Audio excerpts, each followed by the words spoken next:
కీర్తనల గ్రంథము 22వ అధ్యాయం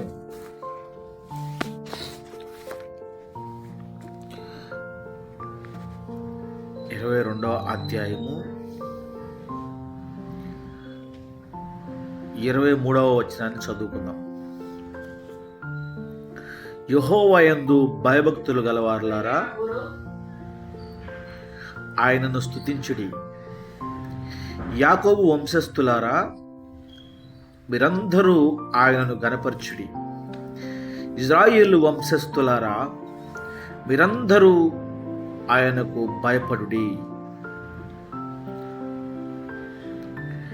ఈ లేఖన భాగాన్ని మనం జాగ్రత్తగా పరిశీలిస్తే కీర్తనకాడు అంటున్నాడు, ఒకటి ప్రార్థించే విధానాన్ని బోధిస్తూ ఉన్నాడు. ఈ యొక్క 22వ అధ్యాయంలో క్రైస్తవుల్లో ఎన్ని వంశాలు ఉన్నాయంట? 2 వంశాలు ఉన్నాయి అంటున్నాడు. ఒకే వ్యక్తిలో 2 వంశాలు ఎలా ఉంటాయి? మనం మొట్టమొదటి నుంచి మనం ఈ యొక్క లేఖన భాగాన్ని మనం గమనిస్తే, దావీదు గారు తన కలిగి ఉన్న శ్రమలను బట్టి దేవుణ్ణి వేడుకుంటూ ఉంటాడు. సడన్గా 23వ వచనానికి వచ్చేసరికి అంటాడు, అంటే యెహోవా యందు భయభక్తులు గలవారులారా, ఆయనను స్తుతించుడి. యాకోబు వంశస్థులారా, మీరందరూ ఆయనను గనపరచుడి. ఇజ్రాయేలు వంశస్థులారా, మీరందరూ ఆయనకు భయపడుడి. ఇక్కడికి వచ్చేప్పటికీ మనం ప్రార్థించేటప్పుడు మనం ఎప్పుడైతే దేవుని మీద దృష్టి పెట్టి ప్రార్థన చేస్తామో, పరిశుద్ధాత్మ దేవుడు ఆటోమేటిక్గా మనకు తెలియకుండా మన మీదకి వచ్చేస్తాడు. ఆయన మాట్లాడే మాటలు వేరే ఉంటాయి, ఆ ప్రార్థన విధానాలు వేరే ఉంటాయి. మనం అది గమనించాలి. సడన్గా వచ్చేసాడు ఈయనకి పరిశుద్ధాత్మ దేవుడు దావీదు గారి మీదకి. అప్పటి వరకు అయ్యా నేను శ్రమల్లో ఉన్నాను, కష్టాల్లో ఉన్నాను, బాధల్లో ఉన్నాను, నీవు తప్ప నాకు వేరే ఆధారమే లేదు, నీ మీద నేను ఆధారపడి ఉన్నాను, నువ్వు నన్ను విడిచిపెడితే అన్యుల మధ్యలో నేను చులకనైపోతాను, నన్ను చూసి మొక్కుని దేవుడికి ఎవడొచ్చి నీకు సహాయం చేస్తాడో నన్ను హేళన చేస్తున్నారయ్యా అని తన గూడంతా వెళ్ళబొట్టుకున్న దేవుని సన్నిధిలో ప్రార్థనాపూర్వకంగా వెళ్ళబోచుకున్న ఆ యొక్క దావీదు జీవితంలోకి సడన్గా పరిశుద్ధాత్మ దేవుడు అని వచ్చేసి అంటాడు. ఎప్పుడైతే మనను మనం మైమర్చి ప్రార్థన చేయటం అలవాటు చేసుకోవాలి. దేవునికి మన మనసు విప్పి దేవునికితో మాట్లాడటం అలవాటు చేసుకోవాలి. మన గోడ ఆయనకి చెప్పడం అలవాటు చేసుకోవాలి. అప్పుడు ఏం జరుగుతుందంటే కార్యం పరిశుద్ధాత్మ దేవుడు ఆవరిస్తాడంట ఆ ప్రార్థించే వ్యక్తి మీద. దానికి ఇదే నిదర్శనం. ఆయన అంటున్నాడు, యాకోబు వంశస్థులారా, ఇజ్రాయేలు వంశస్థులారా, మీరు భయభక్తులు కలిగి జీవించండి. యాకోబు వంశస్థులారా, దేవుని గణపరచండి. ఎవరు యాకోబు ఇజ్రాయేల్ ఎవరే అంటే ఒక్కడే. దేవుడు ఇక్కడ పరిశుద్ధాత్మ దేవుడు 2 వంశాలుగా చూపిస్తున్నాడు. అదొక వంశం, ఇదొక వంశం అంటున్నాడు. ఒక మనిషిలో 2 వంశాలు ఎలా ఉంటాయి అంటే, ఒక మనిషిలోనే 2 వంశాలు. మనం అనుకుంటాం వంశం అనగానే మానవ పరిభాషలు చెప్పాలంటే వంశం అనగానే ఇది మా ఇంటి పేరడోళ్ళందరూ మా వంశం అయ్యా, మా జాతి అంతా మేము ఒక వంశం అయ్యా అని మానవ పరిభాషలు అనుకుంటారు. దేవుడు ఏమంటాడు తెలుసా? యాకోబు వంశస్థులారా. యాకోబు అనగానే మోసగాడు అని ఒక అర్థం, ఒక మోసగాడు అని అర్థం, ఒక స్వార్థపరుడు అని అర్థం. తన స్వార్థం కోసం ఎవరినైనా, తన మన భేదం ఏమి లేదు, ఎవరినైనా మోసం చేస్తాడు. తన స్వార్థం కోసం, తను ఎదగాలి, తను ఎదిగితే చాలు అనే ఒక స్వార్థం కోసం ఎవరినైనా మోసం చేసే వ్యక్తి యాకోబు. అలాంటి మనస్తత్వం కలిగి ఉన్నాడు. అలాంటి వంశానికి చెందిన వారులారా, దేవుణ్ణి గణపరచడం నేర్చుకోండి. దేవుని మహిమను చూడటం నేర్చుకోండి. దేవుని ప్రత్యక్షతను చూడటం నేర్చుకోండి. దేవుడు గొప్పవాడు, సర్వశక్తి కలిగిన వాడు. నువ్వు కలిగి ఉన్న స్థితిని విడిచిపెట్టడానికి ప్రయత్నం చేయి అంటున్నాడు. ఏ ప్రయత్నంలోకి రావాలంట? ఏ వంశంలోనికి మార్చబడాలంటే యాకోబు వంశస్థుడు ఇజ్రాయేలు వంశంలోనికి మార్చబడాలి. ఇజ్రాయేల్ వంశం, ఇజ్రాయేల్ అనగానే ఏమిటి అర్థం? ఆశీర్వదించబడిన వాడు. తన ఆశీర్వదించడమే కాదు, తన జనాంగానికి ఆశీర్వాద కారణంగా మలచబడిన వాడు యాకోబు.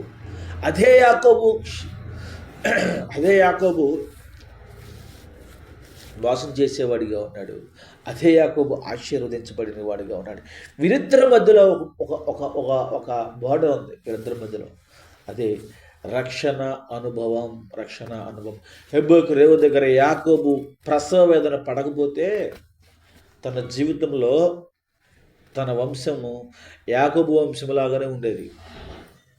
ఇజ్రాయేల్ వంశంగా మార్చబడేదే కాదు. అట్లాగే ప్రతి మనిషి జీవితంలో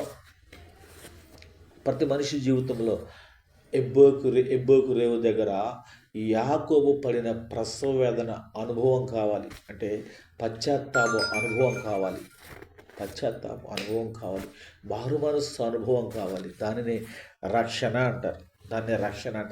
ఈ రక్షణ ఏం చేస్తుందంటే యాకోబు జీవితాన్ని, మోసగారైన యాకోబు జీవితాన్ని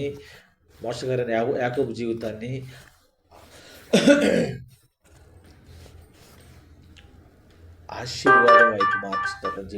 అతని జీవితాన్ని వ్యతిరేకంగా మార్చేస్తుంది. అతని జీవితాన్ని ఆశీర్వాదంగా మార్చేస్తుంది. అతని జీవితాన్ని ఏ అనుభవం అంట?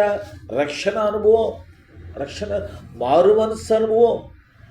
ఈరోజు రక్షణ తీసుకోవడానికి, మారు మనస్సు పొందడానికి ఆలోచన చేస్తున్నారు. అయ్యో చాలా వయసు ఉంది కదా, నేను చేయవలసిన కార్యక్రమాలు చాలా ఉన్నాయి, ఈ లోకంలో జురుకోవలసిన పాపం చాలా ఉంది, గబగబా రక్షణ తీసుకుంటే ఇవన్నిటినీ చేర్చుకోవడం కష్టమేమోనని దేవుడు అంటున్నాడు.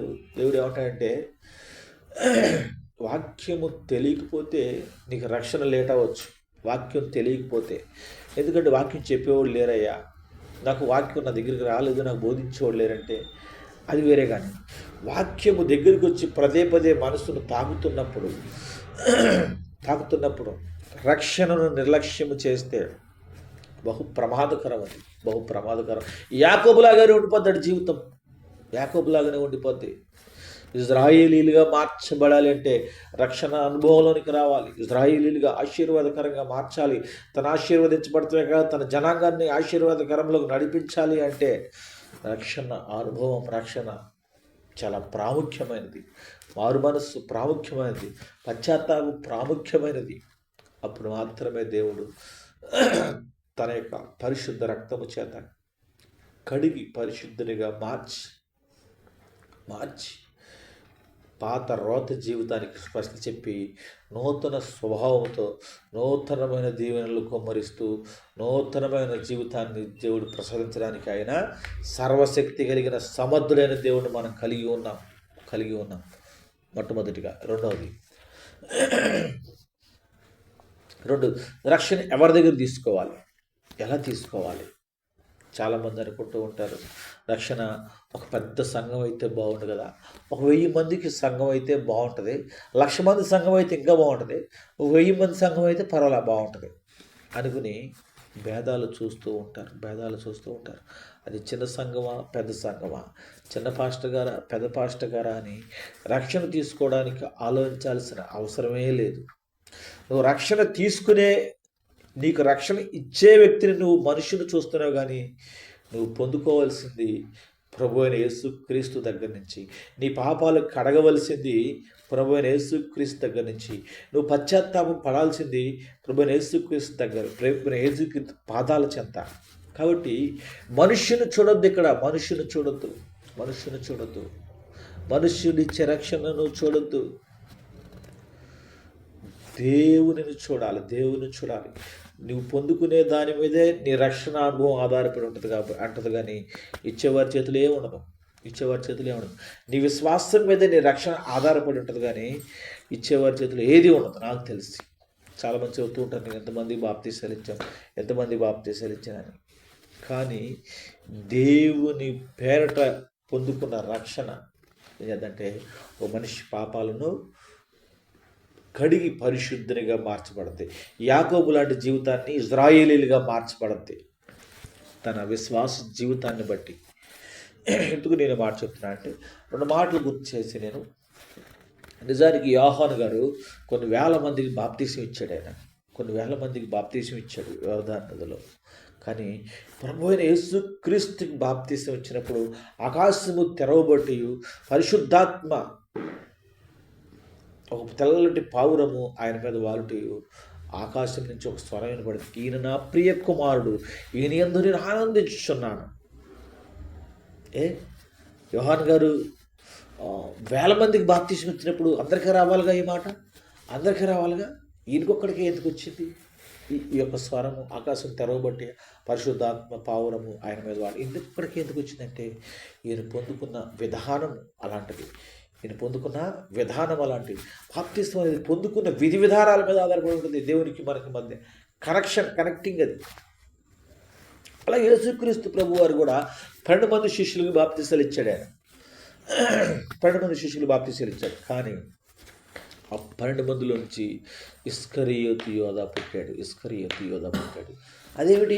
ఒక మనిషి బాప్తీసం ఇస్తే, లోకరక్షకుడికి బాప్తీసం ఇస్తే లోకాన్ని విప్లవాత్మకంగా మార్చగలిగిన శక్తిమంతుడిగా ఆయన లోకంలో గొప్ప పరిచయం చేశాడు 3.5 సంవత్సరాలు. అదే లోకరక్షకుడు ఒక మనిషికి బాప్తీసం ఇస్తే దొంగగా మారాడు, నమ్మక ద్రోహిగా మారాడు, లోకరక్షకుడినే శత్రువులకు పట్టించే వ్యక్తిగా మారాడు. నేను అంటాను, అందుకే నేను ఏమంటానంటే బాప్తీసం ఇచ్చే మనుషులను మీరు చూడొద్దు, అది దేవునికి మనకి మధ్య ఉన్న సంబంధం. అది చిన్న సంఘమా పెద్ద సంఘమా, చిన్న పాస్టర్ గారా పెద్ద పాస్టర్ గారా అని చూడొద్దు. నేను నా దేవుని దగ్గర బాప్తీసం తీసుకుంటున్నా, ఆయన పరిశుద్ధ రక్తం చేత నన్ను కడుగుచూ ఉన్నాడు, ఆయన పరిశుద్ధ రక్తం చేత నన్ను పరిశుద్ధిగా మార్చుతున్నాడు అని ఎప్పుడైతే నువ్వు విశ్వాసం కలిగి నువ్వు దేవుని వైపు చూస్తావో ఆ బాప్తీసం ఎలా ఉంటుందంటే దేవునికి అంగీకారంగా ఉంటుంది. అంత మాత్రమే కాదు, యాకోబు లాంటి నీ బ్రతుకును మోసపూరితమైన నీ బ్రతుకును ఇజ్రాయేలీలుగా మార్చగలడానికి మన దేవుడు సర్వశక్తి కలిగిన దేవుడు. ఇది మార్చడానికి కారణం ఎబ్బోకు రేవు దగ్గర అతను పడిన ప్రసవ వేదన. ఈ అనుభవం లేకపోతే యాకోబుగానే మరణించేవాడు, ఇజ్రాయేల్ అనే పేరు వచ్చేదే కాదు. అందుకే నేనేమంటానంటే దేవుని దగ్గర మనం ఎప్పుడు ప్రార్థించినా, ఎప్పుడు వేడుకున్నా మన హృదయంలో దేవుని సన్నిధిలో కుమ్మరించే విధంగా ప్రతిరోజు మన హృదయ ప్రార్థన ఎలా ఉండాలంటే దేవుని యొక్క అభిషేకమును మనం పొందుకునేవారిగా, దేవుని కృపను మనం పొందుకునేవారిగా పశ్చాత్తాపం ఉండాలి, తగ్గింపు తత్వం ఉండాలి. దేవుని సన్నిధిలో ఆయన మహిమను వెతుకుతూ ఉండాలి. దేవుని సన్నిధిలో ఆయన ప్రభావమును వెతుకుతూ ఉండాలి. దేవుని సన్నిధిలో ఆయన మన కోసం కార్చిన త్యాగమును యాగమును జ్ఞాపకం చేసుకోవాలి. ఆయన మనను పరిశుద్ధపరిచిన విధానమును జ్ఞాపకం చేసుకోవాలి.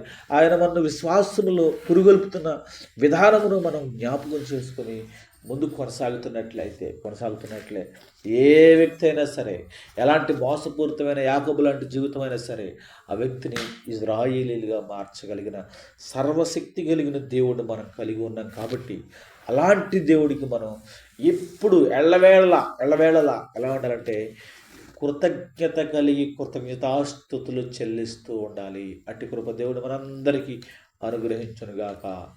ఆమేన్.